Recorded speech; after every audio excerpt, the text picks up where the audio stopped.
For some people, danger isn't something to avoid, it's their stage.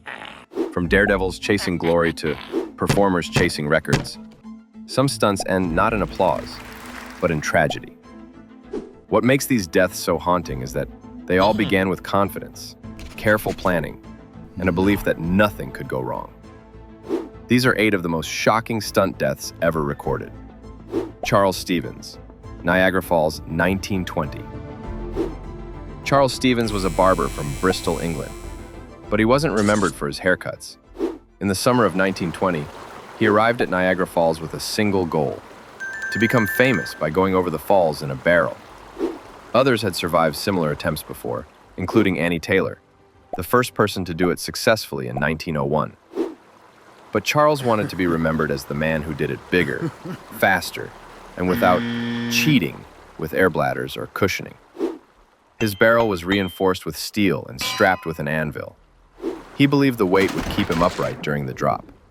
Against the advice of local authorities and seasoned daredevils, he climbed inside. At exactly 1:30 p.m., he was pushed into the river. Spectators watched as the barrel disappeared over Horseshoe Falls.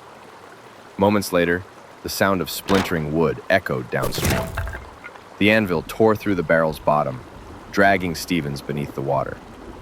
The only thing recovered was the smashed barrel, and his right arm still strapped to the harness.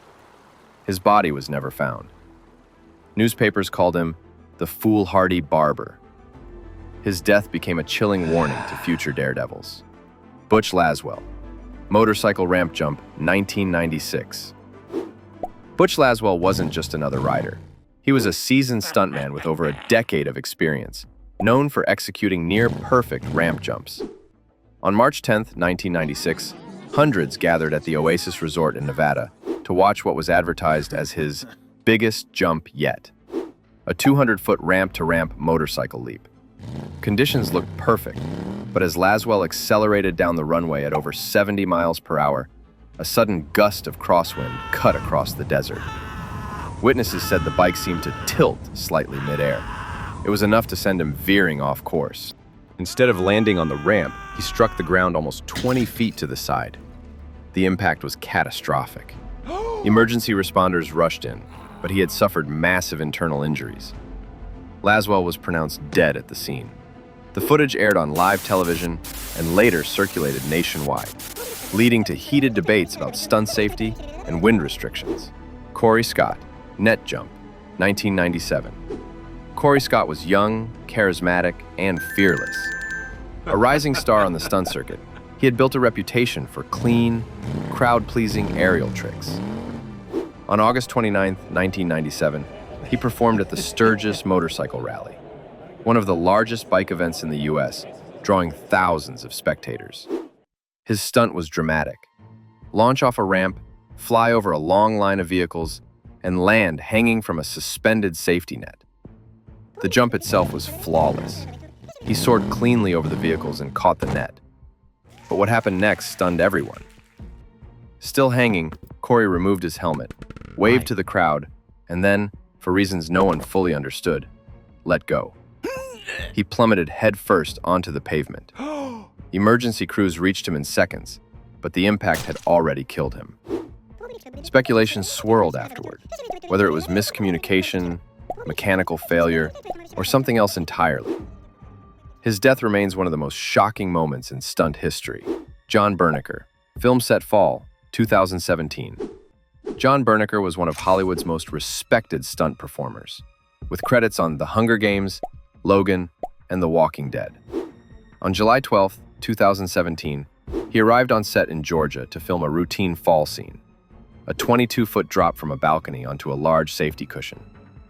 For professionals like Berniker, this was considered low risk, but even small errors can turn lethal.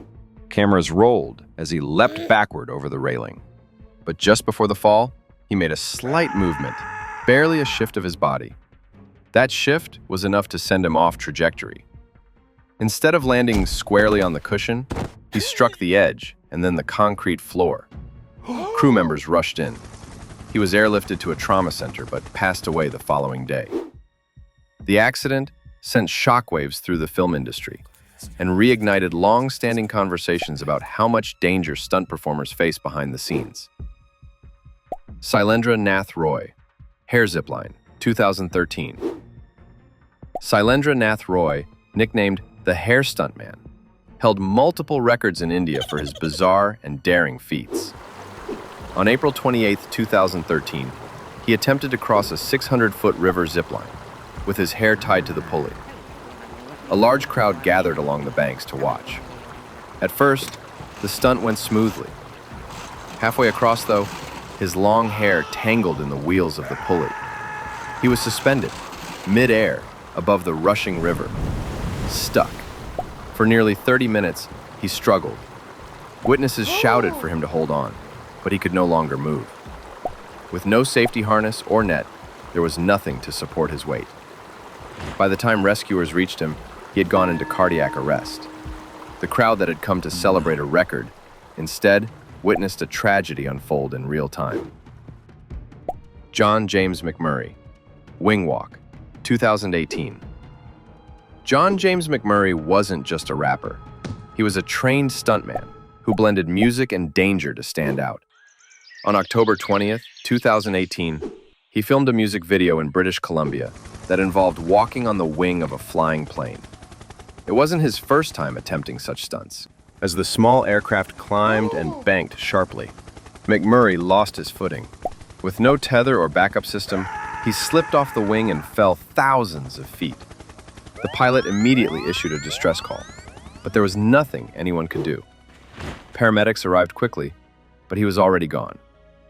His death highlighted the growing number of high-risk, unregulated stunts performed outside studio oversight, often for viral attention. Nishu Deshwal, Tractor Wheelie, 2025. In India, 24-year-old Nishu Deshwal had built a large online following for performing extreme stunts with heavy farm machinery. In June 2025, during a live stream, he attempted a prolonged wheelie with his tractor, something he had done dozens of times before. But this time, the tractor tilted too far back. The machine flipped, pinning him underneath several tons of steel. Viewers watching the stream initially thought the fall was part of the show, but as the feed continued motionless, panic spread in the comments. Local responders arrived, but it was too late. The accident became a grim reminder of the growing danger of performing for the algorithm. Marta Jimenez, Base Jump, 2025. Marta Jimenez, known to Spanish television viewers as Adrenaline Woman, made a name for herself by turning dangerous stunts into live broadcasts. In July 2025, she set out to perform a base jump in the Pyrenees. Weather conditions were clear but with shifting winds, something experienced jumpers usually treat with caution. She jumped from a cliff with cameras rolling, but seconds later, her parachute deployed late and tangled mid-air. She spun violently, losing control. Witnesses saw her strike the rocky valley below. Rescue teams were on standby, but the impact was unsurvivable. Her death dominated international headlines and reignited debates over the glorification of extreme stunts on TV and social media. Every one of these stories began the same way, with a plan, with confidence, with the belief that the worst wouldn't happen. But in stunts, even a fraction of a second can change everything. These performers lived at the edge of human limits, and some paid the ultimate price. This is Signal Noir Studios, where the next story waits in the dark.